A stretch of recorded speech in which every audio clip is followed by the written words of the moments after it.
Hello and welcome to From Sickness to Health. I'm your host, Rico Hill. And I'm Sickness. And today I would like to begin the program by quoting Isaiah 26 and verse 3. It says, "Thou wilt keep him in perfect peace, whose mind is stayed on thee, because he trusteth in thee." Isn't that an encouraging scripture? Yeah, if you live in a bubble and nothing bothers you. What do you mean by that? I mean, let's be honest, life is stressful. People have worries. Of course. Kids are stressful. Your job is stressful. Your spouse gets on your last nerve. Health nuts, stress. But hey, I actually enjoy it. Wait, you enjoy stress? Oh, I love it. Think about it. When people are stressed, the biochemistry goes crazy. They're more susceptible to disease and sickness. I find my way in there. And that's what you like? Oh, I love it. I love attention. Oh, it figures. Well, I need you to know that that's not going to happen here today, because today our topic is stress. When you're too stressed to be blessed. What do you mean that's not going to happen? Well, it's not going to happen because I'm not going to let you stress me out and anybody else out. Oh, how are you going to do that? Well, it's easy. See, I just start the program. Roll it. That's how I do it.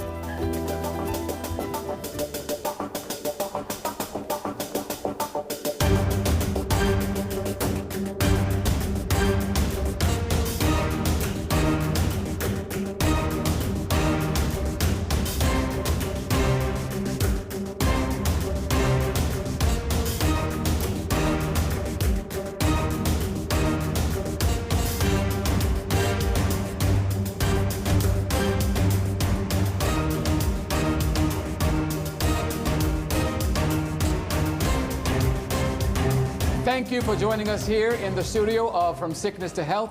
We have a rock-solid program for you today, and we want to just first start by saying hello to our friend and co-host, Sickness, who is remote, somewhere stressing somebody out, I'm sure.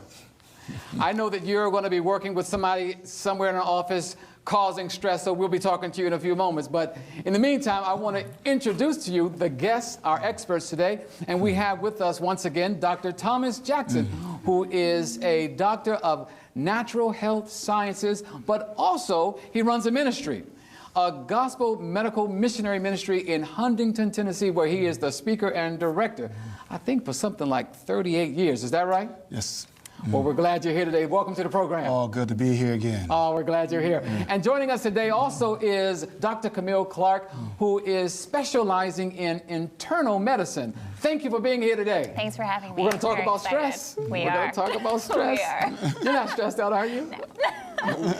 All right, Look at that smile on her face. I know, she can't be. That might be stress, but therefore she's doing a good job handling that stress. That's right, that's Yeah, right. yeah. Now, I want to do something a little different today. I want to start out by showing a video that really puts into perspective what stress is, how it affects the body. So we're going to run that video, and then we're going to go check in with Sickness where he is. Let's roll the video. Your body. Stress affects everything within us. Look at what stress does. You know, stress is one of those things that oftentimes starts in the brain. Your hypothalamus signals your pituitary. The pituitary then signals something called your adrenal glands. Your adrenal glands live above your kidneys, and they release something called epinephrine, as well as other stress hormones commonly thought of as adrenaline. Adrenaline then affects your liver, because your liver wants to increase the amount of glucose in your system. What also happens with stress hormones is your heart beats faster, your blood pressure goes up, over time increasing your risk for heart attacks, strokes, very dangerous things. But you know what? It doesn't just affect your cardiovascular system. It also increases inflammation throughout your body, including in your arteries. You know what? It even affects people's breathing, hyperventilation, and other things when you become too stressed. So, hey, what about your GI tract? People can have nausea, vomiting, stress ulcers. I know some people that when they get stressed, they actually develop constipation or diarrhea. Oh, yeah. So what you're looking at there is an animation of every single essential organ system in the body being affected by something called stress. And when 80% of Americans report feeling stress in their lives or being overstressed, this is a major problem. And what are A major problem. Doctors, most people don't know that stress impacts the body in such a universal way as this, do they? That's true. Very true. Well, go ahead. And you find that most of us don't realize that probably 9/10 of our sickness is a result of probably not knowing how to manage stress. It might not be an initiator of sickness, but a promoter. It might accompany company like improper eating, stress added to that. And so we do not address those things. We may address maybe the physiological aspect of sickness, but never the emotions and the mental disposition that it has upon our health. Mm-hmm. Well, we're going to talk about that because we're going to look at all the various health laws that we call them that can, when you violate them, when you don't do them or do too much, if you're intemperate or whatever, how it will bring on stress. That's but right. before we get into that, we want to see how, in a practical way, how sickness might be stressing someone out. So let's turn to the monitor and see what's going on there.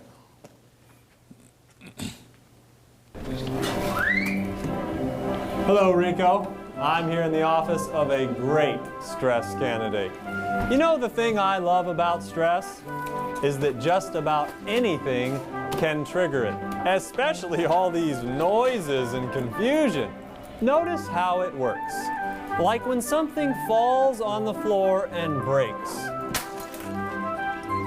Yeah, or all these phones going off. Oh, just ringing and ringing. It's bill collectors, it's telemarketers. Oh, you're stressing out. Oh, by the way, her boss just called. He needs a report on his desk by the end of the day, or else. Imagine that for stress. Oh, you need something to eat, some comfort food right about now, like some fast food or a candy bar. But you and I know a little sugar, that'll just add to her stress levels. Tastes so good. Last night, she didn't get any sleep. She was stressing about what today would bring. Oh yeah, you know, right about now, you should get a workout in. But you don't have time for that. Look at all those emails. Keep typing, give your fingers some exercise. You know, how about some water? That'll help your stress levels. Not. Let's go for exercising with coffee. I'm gonna pour you some nice coffee here. That'll give you the energy because you didn't get any sleep. Now, her nerves are gonna be wrecked. She won't just be stressed, she'll be anxious too. Back to you, Rico. Wow, poor lady. You know, she almost looked a little familiar to me. But let's talk about this situation. Now, she was, like most people, unaware of all of these factors and how they were impacting her, namely the caffeine that was also found not only in the coffee, but also in the candy bar. Didn't get enough rest, didn't get enough sleep. Yeah, we're going to talk about all that, but we want to just kind of look at stress. Let's really break it down. What is stress? What is it? So I'm glad you asked that question, Rico, because stress is very common. It's something that we all have to deal with, all have to face. We have something called stressors. So as was mentioned before, there are a lot of things in our lives that can cause stress. It can be family, it can be responsibilities, it can be job, it can be finances, deadlines, and stress is actually our reaction to it. And even going back to the video there, they mentioned what happens in the body on a physiological level when you are stressed out. So your heart pumps faster, you're trying to deliver blood, your GI system is not stopping to digest because there are more important things to take care of right now. You don't need to be eating your food, but you need to be utilizing your energy. So there are positive reactions to stress and negative reactions to stress. For instance, if a bear comes out when you're walking in the hill, is that time to relax? Take it easy? It's time to run. It's time to run. Or fight. That's I think right. you're referring to the fight or flight response. Absolutely, the sympathetic response. That's the sympathetic response. Absolutely. We call it. So Okay. in that moment, your heart beating faster, your digestive system cooling down a little bit so that you can deal with that Get a rush immediate. of adrenaline. Absolutely. So you need that adrenaline, you need that epinephrine, you need all of that to react.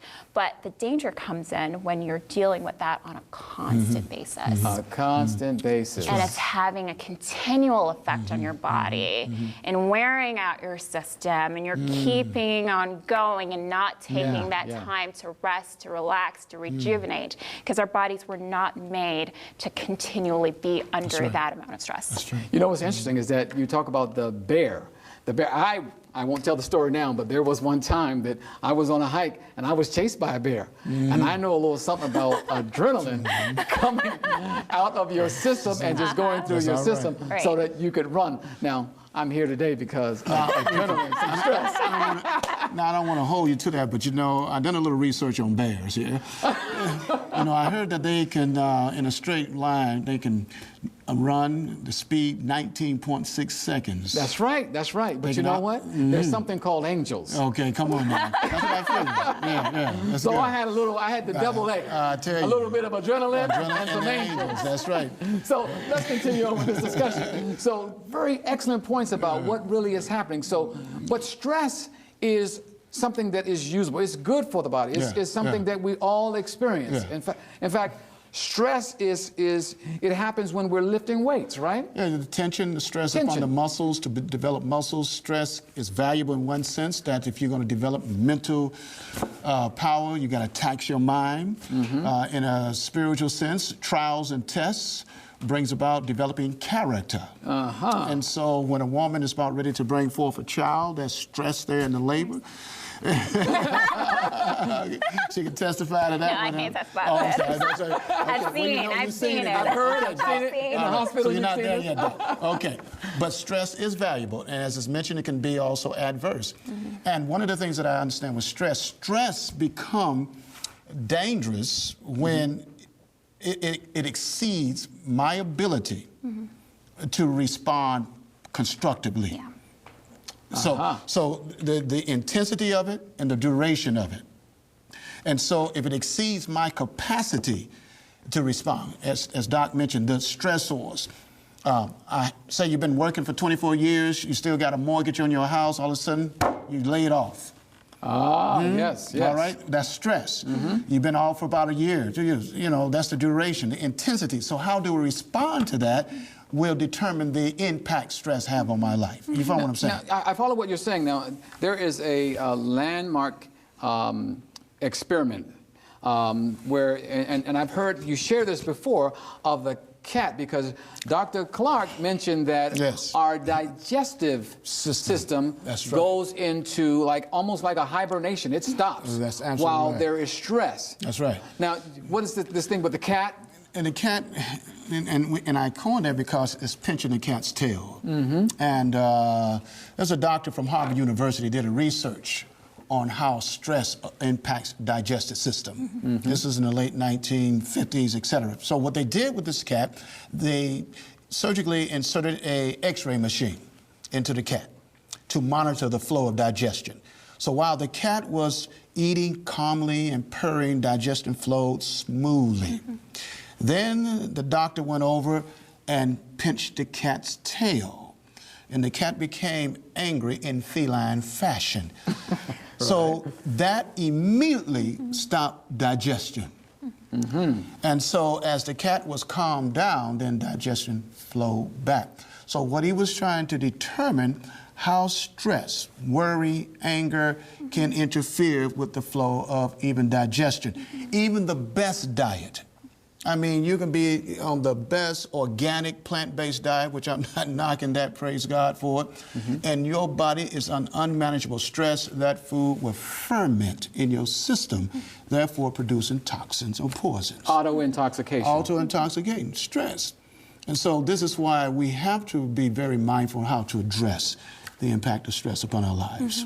So I like what you just said. You said even though the food that you may be eating is good food, however, when this particular food is being taken in while there is stress, That's right. I always like to say eating is sacred. Yes. In other words, you don't eat while you're actually writing bills. That's a good point. Right? That's right. Or you don't And while sit you're down, angry. or while you're angry, That's right. or you don't sit down and eat and have a conversation about something that is going to cause stress, because you will not benefit from that wonderful meal that you're having. Is that I right? call it pinching my Rico. tail. It's the sickness. Oh, right? that's, hold on a second. Stressing us out again. We've got a perspective here. What do you have to share here, Sickness? Well, I don't know if I'm allowed to speak since I'm not wearing suspenders like the rest of y'all. Anyway, so look, here's the thing. People have comfort foods. That's how we deal with our stress. So now you're trying to stress us out that we can't have comfort foods? What are you saying? Now, I know what you're thinking out there. You're saying, yes, comfort food. We love it. But we need to talk about that, don't we? Because Indeed. when we're talking about comfort food, we're talking about things that may even be contributing That's true. to stress. Sugar, refined white sugar. Talk about that, Dr. Camille. So, comfort foods, what are they? Well, for a lot of the ladies out there, it's some chocolate. Chocolate has a lot of sugar. And you're right, it does make you feel good for a time. But in terms of the glycemic index, what is that doing to your body? It gives you a temporary high, and then what happens afterwards? You get a low. Yeah. And so you're feeling even worse than you were feeling before. So while a lot of the comfort foods may give a temporary buzz, the long-term effect is actually even worse than where you started before. Wow. So in that in the video we saw there with Sickness and the office worker, we saw that she was having not only some sugar that also, which has caffeine, and it was chocolate, right? You talk about the chocolate and the ladies, yeah? But also there was coffee. Caffeine. Caffeine. So she was getting like a double express of espresso, right?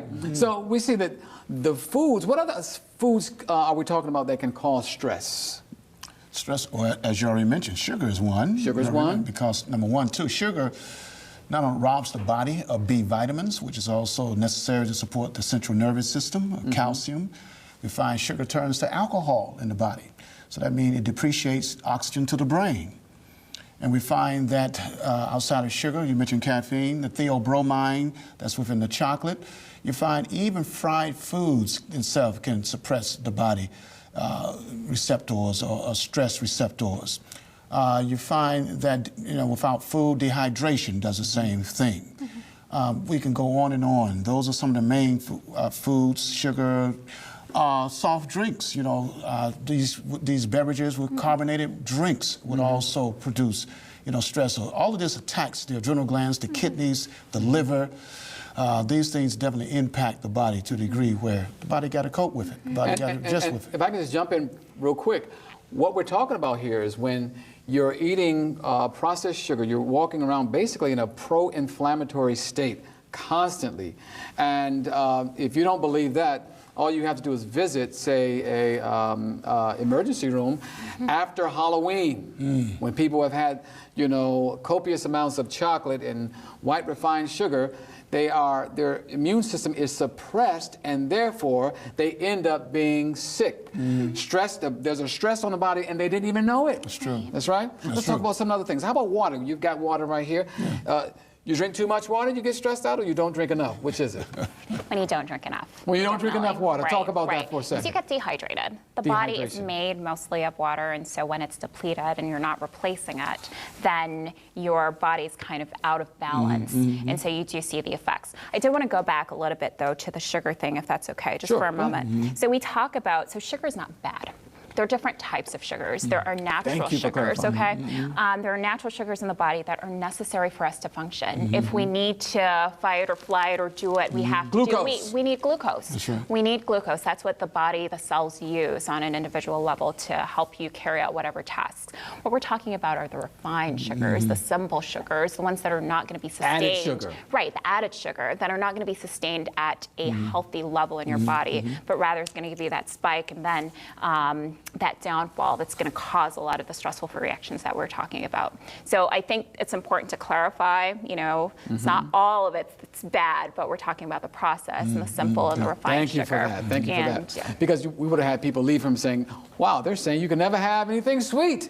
But you can actually have things that are sweet. Obviously, we've talked about that on another program. We're talking about the white refined processed sugar that's depleted of minerals. It's essentially poison. It really is. But you can use honey, you can use stevia, you can use maple syrup, you can use different types of sugar, cane sugar that is not processed. That is a good sugar. So thank you for clarifying that. What about exercise? Let's go back also to water situation because, as Doc said, that our body's over 80% water. And we find that when our bodies become dehydrated, God designed the body to compensate. And so the body will have to take water from certain areas of the body. And there's several areas. And one of the areas is the brain. The brain is 80% water. And so we can end up with what we call cerebral dehydration. And that can create interference with the electrical current in our brain. And that also can produce depression. Lack of water can also facilitate depression, memory loss. So water is essential for our body. Right. Wow, wow, did you hear that? We're talking about water. Not having enough water, you actually can become not only stressed out, but depressed. That's right. And one thing that I say, Rico, if anybody irritates you, provoke you, take a water break. Let's talk about exercise real quick. Now, exercise, we realize that we have to manage our stress because stress is natural, right? But how does exercise play into this? A lot of people live sedentary lifestyles. They're just kind of in front of the television. They're having their chocolate. They're having their caffeine. They're doing whatever they want to do. And their body is stressed. They don't know it. And then they're adding to it by not exercising. How does exercise play? And then I want to talk about sleep. So let's... Oh, I can handle this one. Yeah, I'll answer your question about exercise. You want to talk about stress? You have to plan to go to the gym. You have to get dressed up to exercise. You have to actually go there. Oh, man, you talk about stress. Look, people walking these days, this is the 21st century. That's why we have cars. Do we agree with this? You know, he makes really good points. So. You tell me blue, is What? Tell true? me the But you good know point he what? made. It may seem like it's very stressful to get dressed up, to go to the gym, to exercise, but what actually happens when you are in the process of exercising is completely different. So the body releases natural endorphins that make you feel better, and your stress is actually relieved as a result. So initially, it may seem like, yeah, this is a very stressful process that I have to go through, but I think for a lot of us, especially for me, you know, as long as I can get myself to the gym, once I'm there, I actually feel a lot better. And you know what? You don't necessarily have to go to the gym. You don't have to go to the You don't gym. You can just take a walk on the outdoors. You That's walk right. right out your house and go for a walk. That's exercise. Instead of fighting for that parking spot close to the Walmart entrance, park at the end of There the you parking go. lot and walk there. There you go. Instead of taking the elevator, take the take the steps. stairs. Take the stairs. Absolutely. How about sleep? Does lack of sleep, too much sleep, can that stress us out? A lot of people don't know that when you actually are on certain social media sites, 2 o'clock in the morning, your body doesn't know it, thinks you should be in bed sleeping. It thinks you're being chased by a bear, releasing cortisol. And can that put weight on you? Oh, most definitely. Yes. And the Bible tells us, you know, it is not wise to rise up early to stay up, rise up early and go to bed late. That's right. You give my beloved sleep. We find that sleep is a recharging process, especially has impact upon the nervous system. Yes. And also there's a time, because during the daylight time, there's a hormone, a neurotransmitter called serotonin that is, synthesized into what we call melatonin. Melatonin, As the sun sets, it's time for us to rest. So between certain hours, our body's producing these hormones, recharging our batteries, because, cake's important. You go home tonight, leave your car light on all night, you understand. The fact is you won't be able to start the car because the battery is drained. And so sleep deprivation definitely impacts our stress level. Case in point, during the Gulf War, there's a situation called blue on blue, or friendly fire. United States Navy personnel were mistaking their own airplanes for the enemy. They were shooting at their own airplanes. And this continues to happen until they began to do a little research and assessment of the situation. And they found out that the personnel was sleep deprived. Sleep deprived. It affected their judgment. And so sleep definitely has a great impact upon how we deal with stress. So in our own families, we might be doing a little friendly fire. Friendly fire, we might be arguing, fighting, shooting at one another, and because we are sleep deprived. Well, we're almost out of time here, but I think it all comes down to, do we trust God? Do we trust God who told us that we need to drink water? We need to eat the right foods. We need to get exercise. We need to go to Exercise. bed and have our bodies function according to the circadian rhythm. Now, there was a professor who came into her class with a glass of water like this, and she said, you know, how much water is in here? And they took guesses, 8 ounces, 6 ounces, and various things like that. And as she held it out, she says, if I hold it for a minute, what will happen? She said, well, you know, my arm will get a little tired. If I hold it for an hour, what will happen? Well, your arm will start to get achy. You'll have aching in the arm. But if I hold it all day long, what will happen? Well, the arm will become paralyzed. And the point she was making, stress is like that. We'll have stress, but we have to put it down. Put it down. We have to put it down. We have to manage it. And more importantly, we have to trust in God. God has designed us that if we don't trust Him, we'll stress out.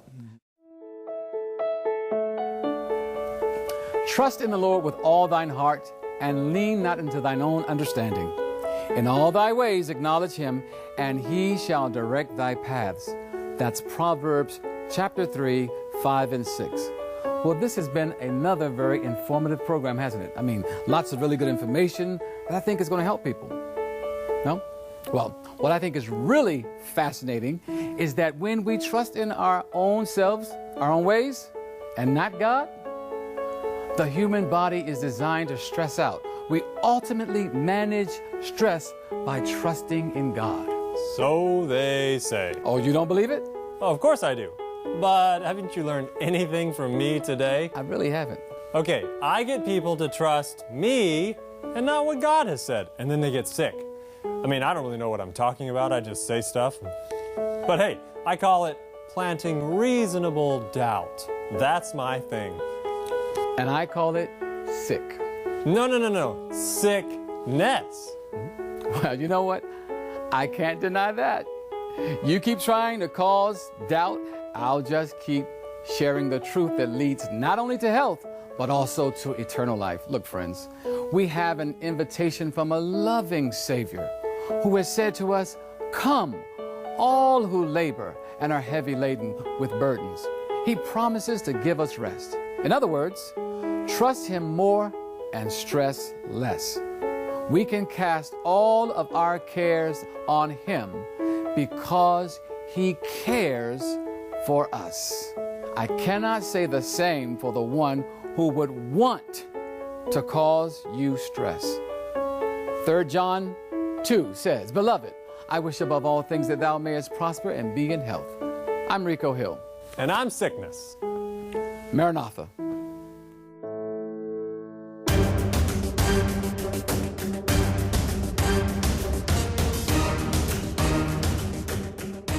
Hey, did anyone turn in a wallet? Probably in my car. Stay calm. Where are my keys? How about a set of keys? Oh man. Oh, my keys. They're in my backpack. Oh man. Where's my backpack? How about a backpack? Oh man, this is not good. My cell phone is in my backpack. I'm stressing out. I'm getting on my nerves now. Oh man.